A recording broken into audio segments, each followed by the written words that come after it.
It's Luke Howard live at lunchtime.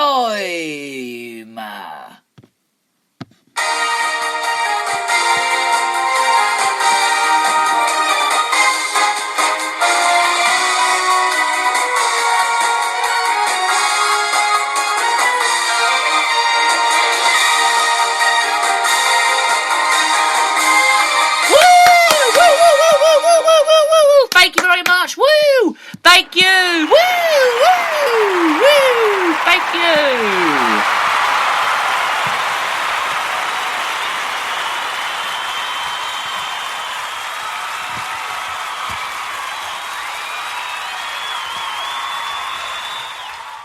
Oh, thank you so much. Thank you for a wonderful round of applause. Afternoon, everybody. Hello. Welcome to Britain's brightest, best radio show. It's great to have your company.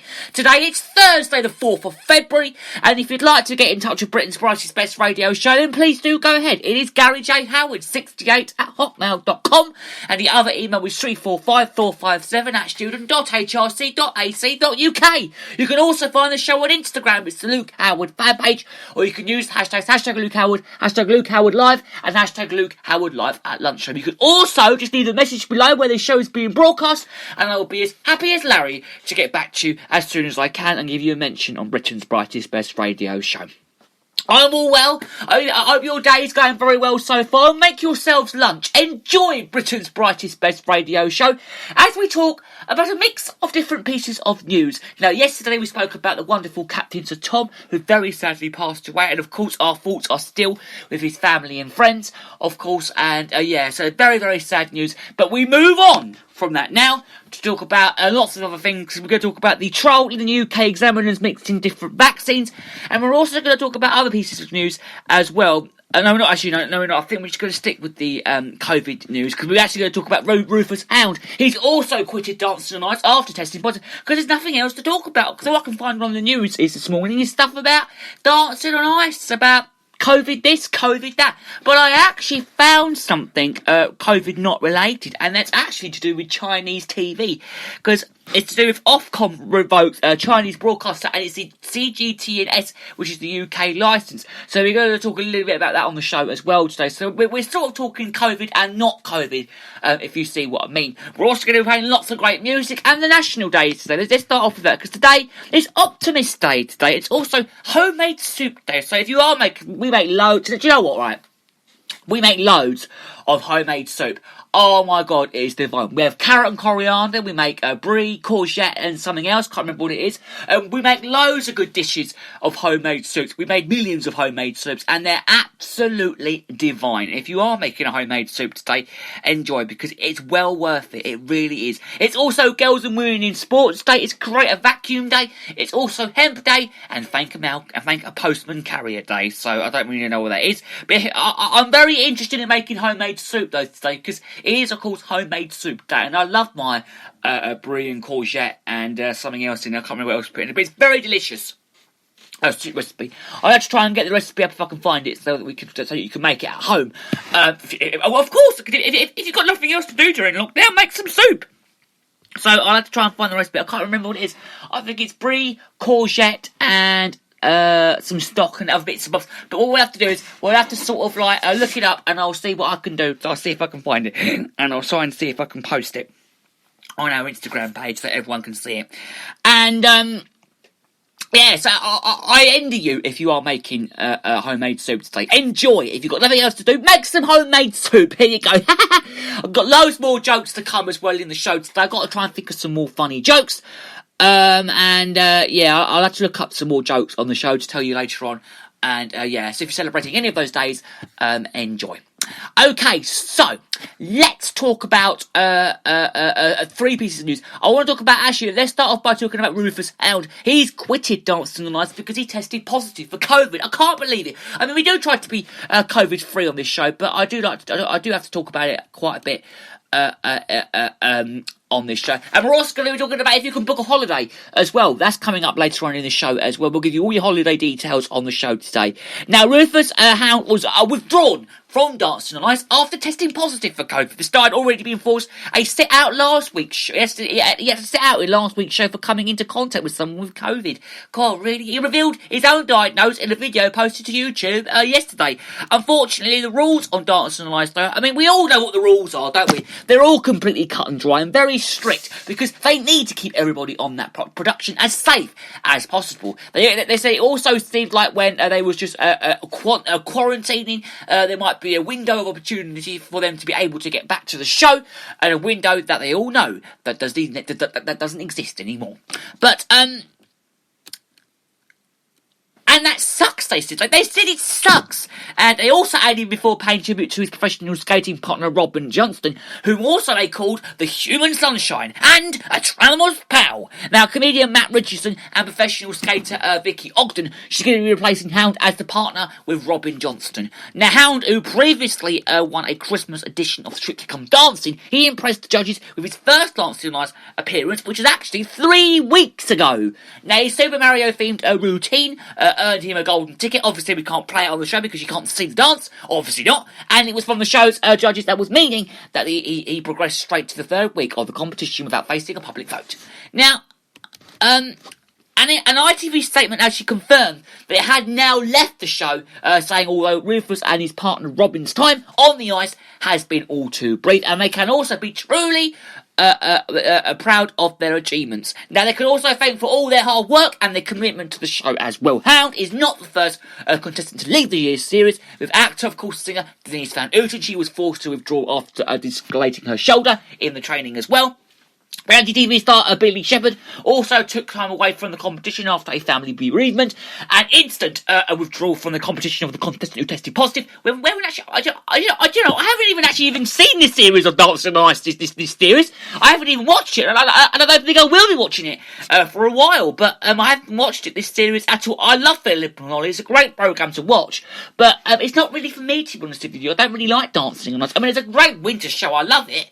But it's just not really for me. I don't mind it, but it's just not really for me. But anyway, the reality TV started with him, and then they all went off with the competition for the contestant who tested positive for COVID, and also became a necessary requirement for many reality TV shows in recent months.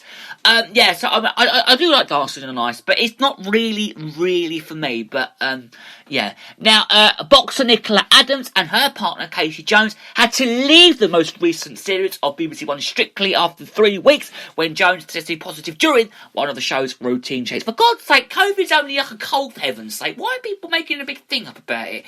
But campaigners on ITV's I'm a Celebrity, Get Me Out of Here were also tested every 3 days, and of course they were. They were all tested, and ITV remains helpful of screening the 2021 series of Love Island, with contestants subject to regular tests and instant replacement should they become infected with COVID. Who knows? Who absolutely knows? So yeah, so later on in the show we're going to be talking about if you can fly or not. So we'll get to that a little bit later on, and so we'll talk about that later on. Okay, so let's move on now about the Chinese. We'll talk about the Chinese news, Chinese TV, after we've spoken about the trial in the UK examiners mixing different vaccines. Now, our country, there's been a trial that has been launched to see if giving people different COVID vaccines for their first and second doses works as well as the current approach of using the same type of vaccine twice. The idea is to provide more flexibility with vaccine rollouts and to help deal with the potential dispersion to suppliers. Now, scientists say that mixing jabs could also possibly give even better protection, and the vaccines minister said that no changes would be made to the UK's current approach until at least the summer this year. Currently, official guidance from the Joint Committee on the Vaccination and Administration says that anyone already given the positive tech or Oxford, the Oxford jab, of course, apparently is one of the best ones to have, and as part of the UK's approved administration programme, could also get the same vaccine for both doses. In a very rare circumstance, a different vaccine can also be used if only one vaccine is available, or if it's not known, which was also given for the first dose. Scientists have all other reason to believe that the new mixing approach being trialled may prove beneficial, and some overload transmission programmes involve mixing different jabs to improve protection, for example, example, okay? We've got an example here, okay? The Combe Institute one was, which the example is the new vaccine ready by autumn to tackle matures, the vaccine that work and the others on the way, and study also showing vaccine that slows virus spread to suburb. Now, the ComView study run by the National Immunisation Schedule of Allocation Caution will involve more than 800 volunteers over the age of 50 in England, and some are also going to be receiving the Oxford jab, which is an amazing jab, a fantastic one. Apparently, it's a very good one, is what I've heard, and it's followed by the Pixie vaccine or the Vis vaccine for 4 to 12 weeks apart. Other vaccines can also be added as they are approved by regulators, and vaccines Minister Neshru, the government's tax force has given about 7 million to fund the study, but that it will also not be sharing fundings until the summer, so at the moment they're not going to be changing anything at all. They told a news programme that mixed doses is something that is done historically with other vaccines such as jabs for hepatitis, polio, measles, mumps, and of course rubella, as well. Now, the Chief Executive, Professor Matthew Snap from the University of Oxford, said that the existing study would provide information trial to the rollout of vaccines in the UK and globally. He told a radio programme that the animal studies have shown a better antibody response with a mixed schedule rather than the straight schedule of vaccine doses. It's also going to be really interesting to see if the different delivery methods actually cloud lead to the enhanced immune response in humans. Or at least a response that's which is actually as good as giving the straight schedule of the same doses.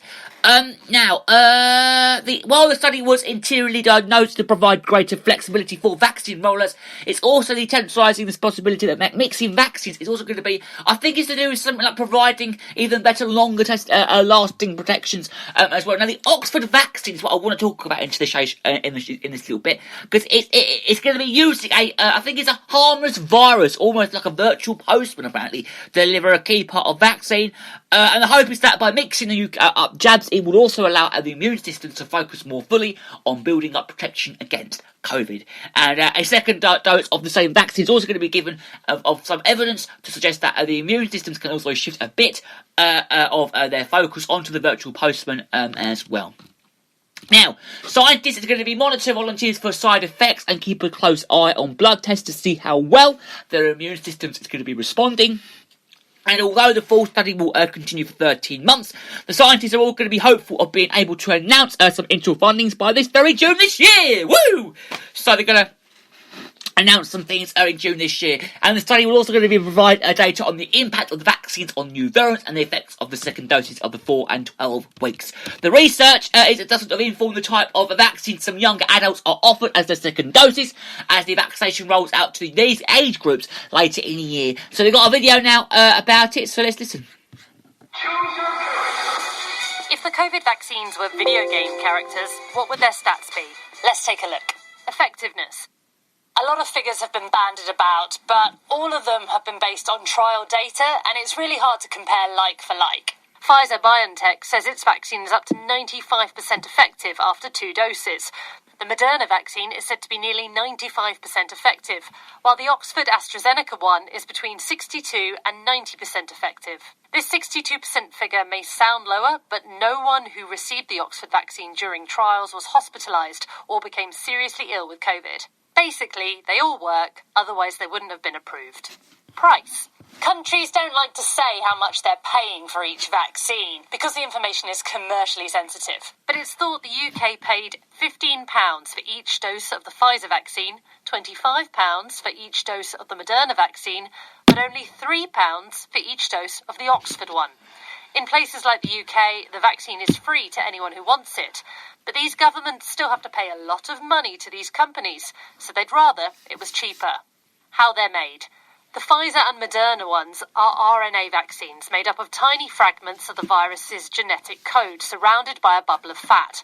When it's in the body, it starts to create the spike protein of the coronavirus. The body recognises this is happening and makes antibodies and T cells to fight the virus off. Next time the person encounters the virus for real, they've already got everything they need.